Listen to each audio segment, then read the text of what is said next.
मनोज रांगे संभाजीनगरमधील रुग्णालयात आता दाखल होणार आहेत। प्रकृती खराब असल्याने ते रुग्णालयात दाखल होणार आहेत। रांगेंवर गॅलेक्सी रुग्णालयात उपचार आता पार पडणार आहेत। महत्त्वाची बातमी आपण मनोज रांगे यांच्या संदर्भातली पाहतोय। संभाजीनगरमधील रुग्णालयात ते दाखल होतील। प्रकृती खराब असल्याने ते रुग्णालयात दाखल होणार अशी माहिती मिळते आहे। तर या संदर्भात माहिती देत आहेत आमचे प्रतिनिधी सचिन जिरे सध्या आपल्या सोबत आहेत। सचिन, आपण महत्त्वाची बातमी पाहतोय। मनोज रांगे आता संभाजीनगरमधील रुग्णालयात दाखल होणार अशी माहिती मिळते। त्यांची प्रकृती नेमकी कशी आहे?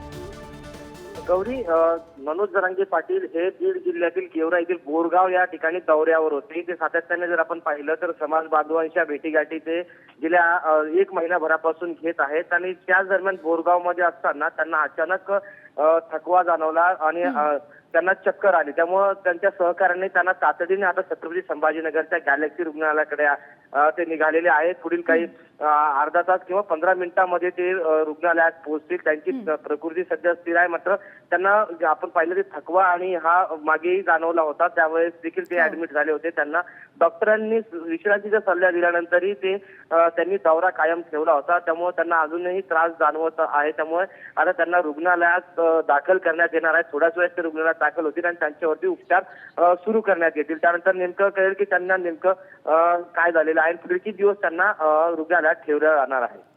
हो, नक्कीच सचिन, या सर्व घडामोडींवर असंच लक्ष ठेवून राहा। तुर्तास धन्यवाद दिलेल्या या सविस्तर माहितीसाठी।